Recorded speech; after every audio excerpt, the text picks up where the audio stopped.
ఒకప్పుడు తారకాసురుడు అనబడేటటువంటి ఒక గొప్ప రాక్షసుడు ఉండేవాడు. ఆ తారకాసురుడికి 3 కుమారులు, విద్యున్మాలి, తారకాక్షుడు, కమలాక్షుడు అని. ఈ తారకాసురుడు కుమారస్వామి చేతిలో మరణించాడు. మరణించిన తరువాత ఈ 3 కూడా గొప్ప తపస్సు చేశారు బ్రహ్మగారి గురించి. బ్రహ్మగారు ప్రత్యక్షమై ఏం కావాలని అడిగారు. మాకు మరణం ఉండకూడదు. ఎందుకని? మరణం ఉండకపోతే శరీరంతో ఉంటారు, శరీరంతో ఉంటే భోగాలు అనుభవించవచ్చు. ఆ భోగాలకి హద్దన్న మాట లేదు కాబట్టి దేవలోకాన్ని కూడా గెలవచ్చు. కాబట్టి మాకు మరణం ఉండకూడదు, మమ్మల్ని చంపగలిగిన వాడు ఉండకూడదు. అప్పుడు ఎవరినైనా వీళ్ళు చంపేయచ్చు, భోగాలు అనుభవించవచ్చు, 3 లోకముల మీద పెత్తనం చేయొచ్చు. అంటే బ్రహ్మగారు అన్నారు, అది ఎలా కుదురుతుంది? అది కుదిరే విధానం కాదు. మరొక మాట చెప్పండి అంటే, మా 3కి 3 పురములు ఉండాలి. ఆ 3 పురములు ఆకాశంలో తిరుగుతూ ఉండాలి. ఆ తిరుగుతున్న పురములు ఎప్పుడైనా ఒక్క చోటికి వస్తే అప్పుడు యావత్ సృష్టిలో బలవంతుడైనటువంటి వ్యక్తి ఒకే ఒక్క బాణాన్ని ప్రయోగిస్తే ఆ బాణము వలన మేము మరణిస్తాం తప్ప అన్యథా మరణించాం. మాకు అటువంటి వరాన్ని అన్నారు. అంటే తప్పకుండా అటువంటి వరాన్ని మీకు అనుగ్రహించాను. సరే, కాబట్టి బుద్ధితో ఉద్దికగా బ్రతకండి అని బ్రహ్మగారు చెప్పాడు. వెంటనే మయుడు వాళ్ళకి 3 పురములను తయారు చేసి ఇచ్చాడు. ఒకటి బంగారు పురము, ఒకటి వెండి పురము, ఒకటి ఇనుముతో తయారు చేయబడినటువంటి పురము. ఈ 3 పురములలో వాళ్ళు తిరుగుతున్నారు. ఇది చాలదన్నట్టుగా ఆ తారకాక్షుని యొక్క కుమారుడు హరి అనబడేటటువంటి వ్యక్తి బ్రహ్మగారి గురించి తపస్సు చేశాడు. చేస్తే ఆయన ప్రత్యక్షమై, మీ తండ్రులకు ఇచ్చాను కదా వరం, మళ్ళీ నువ్వు తపస్సు చేసావు, ఏం కావాలని అడిగాడు. ఒకవేళ ఈ పురమలలో ఉండేటటువంటి వాడు ఎవరైనా మరణిస్తే ఆ వ్యక్తిని తీసుకెళ్ళి ఒక ప్రత్యేకమైనటువంటి నీటిలోకి తడిపితే ఆ వ్యక్తి బ్రతకాలి. అలాంటి వాళ్ళు ఇంకో 10 మంది పుట్టాలి. ఈ పూర్వం ఎంత బలం ఉందో ఆ వ్యక్తికి మరణానికి ముందు అంత బలం వాడికి రావాలి, అంతకన్నా ఎక్కువ బలం నిజానికి వాడికి మిగిలిన వాళ్ళకి కూడా రావాలి. అటువంటి దివ్యమైనటువంటి శక్తి కలిగినటువంటి జలములతో కూడుకున్నటువంటి విచిత్రమైన బావులు 3 పర్వలలో ఉండాలి. తథాస్తు అన్నారు బ్రహ్మగారు. ఇప్పుడు అక్కడ ఎవడైనా కర్మగాలి చనిపోయాడు అనుకోండి, వాడిని తీసుకొచ్చి ఈ బావిలో ఉన్న నీళ్లలో తడిపేస్తారు. తడిపేస్తే వాడు బతికేస్తాడు. వాడు బ్రతకడం కాదు, అలాంటి వాళ్ళు ఇంకో 10 మంది వస్తారు. ఆ చనిపోయినప్పుడు వాడు ఎంత బలపరాక్రమాలతో ఉన్నాడో అంత బలపరాక్రమములతోటి, అంతకన్నా ఎక్కువ బలంతో బతుకుతాడు. ఇంకో 10 మందికి కూడా అటువంటి బలమే ఉంటుంది. కాబట్టి ద్విగుణీకృత బలం అవుతూ, ఒకడు పోయినప్పుడల్లా బలం పెరుగుతూ ఉంటుంది తప్ప బలం తరిగిపోవడం అన్నది ఉండదు. హరి అంటే శ్రీ మహావిష్ణువు అని కాదు, మీకు మనవి చేసి ఉన్నాను. ఆ 3లో తారకాక్షుని యొక్క కుమారుడు అటువంటి వరాన్ని పొందాడు. వీళ్ళకి ఏం కావాలో అవన్నీ ఆ మయుడు సమకూరుస్తున్నాడు.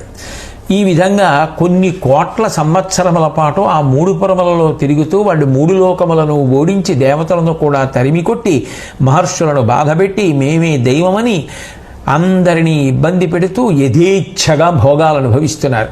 దేవతలందరూ కూడా బ్రహ్మగారిని ప్రార్థన చేశారు. అయా, మీరిచ్చిన వరాలే ఇప్పుడు వీళ్ళని నిగ్రహించడం ఎలా కుదురుతుంది? మీరు పూనుకుని మమ్మల్ని అనుగ్రహించకపోతే మా జీవితాలు ఏమైపోతాయని అడిగారు. అడిగితే మనని గట్టెక్కించగలిగినటువంటి వాడు పరమశివుడు ఒక్కడే. కాబట్టి రండి మనందరం ఆయన దగ్గరికి వెడదామని చెప్పి బ్రహ్మగారు దేవతల్ని తీసుకుని శంకరుడి దగ్గరికి వెళ్ళాడు. ఆ పరమశివుడు అన్నాడు, నేను తప్పకుండా ఆ త్రిపురాసురులను సంహరిస్తాను, కానీ మీరందరూ పశువులు, నేను పశుపతి అని అంగీకరించాలి.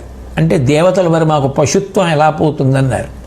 అంటే మీరు బెంగ పెట్టుకోవలసినటువంటి అవసరం లేదు. పాశుపతము అనబడేటటువంటి వ్రతాన్ని మీరు అనుష్ఠిస్తే మీ యొక్క పశుత్వం పోతుంది. కాబట్టి మీ యొక్క పరాక్రమంలోనూ మీ యొక్క శరీర బలంలోనూ కూడా సగం సగం చప్పున నాకు ఇచ్చేసేయండి, అప్పుడు నేను త్రిపురాసుర సంహారం చేస్తానన్నాడు. దేవతలు అంగీకరించారు. సరే, నేను ఆ త్రిపురాసుర సంహారం చేస్తాను, కానీ మరి నేను ఎక్కి వెళ్ళడానికి నాకు దివ్యమైనటువంటి రథం కావాలి కదా, అటువంటి రథాన్ని నిర్మాణం చేసి ఇవ్వండి అన్నారు. అంటే అప్పుడు విశ్వకర్మ తన యొక్క తపశ్శక్తిని అంతటినీ కూడా అడ్డుపెట్టి ఒక గొప్ప రథాన్ని నిర్మించాడు. అది సృష్టిలో పూర్వం లేని రథం. ఆ రథం ఎంత గొప్పది అంటే ఈ భూమిని అంతటినీ రథంగా మార్చాడు. దానికి ఒకవైపు సూర్యుడు, ఒకవైపు చంద్రుడు రథచక్రాలయ్యారు. సముద్రాన్నంతటినీ తీసుకొచ్చి దానికి ఇరుసుగా పెట్టాడు. హిమాచలము, వింధ్యాచలము, ఉదయాచలము, అస్తాచలము ఈ 4 పర్వతాల్ని రథానికి 4 భాగాలుగా పెట్టాడు. పెట్టి త్రేతాగ్నులను 3 రకములైనటువంటి అగ్నిహోత్రాలని ఆ రథానికి 3 భాగములుగా నిర్ణయించాడు. మేరు పర్వతాన్ని పైన ఉండేటటువంటి జెండాగా అమర్చాడు. వేదములను తీసుకొచ్చి ఆ రథానికి గుర్రాలుగా అమర్చాడు.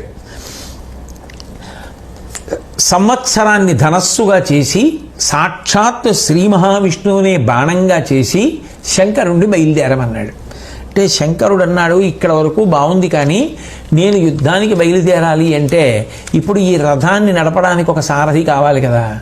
ఆ సారథి బాగా ప్రజ్ఞావంతుడైన వాడయ్యి ఉండాలి కదా, రథిని రక్షించగలిగినటువంటి వాడయ్యి ఉండాలి కదా.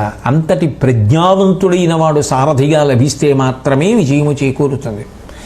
కేవలము రథి యొక్క పౌరుష ప్రతాపముల వలన ఎలా కుదురుతుంది?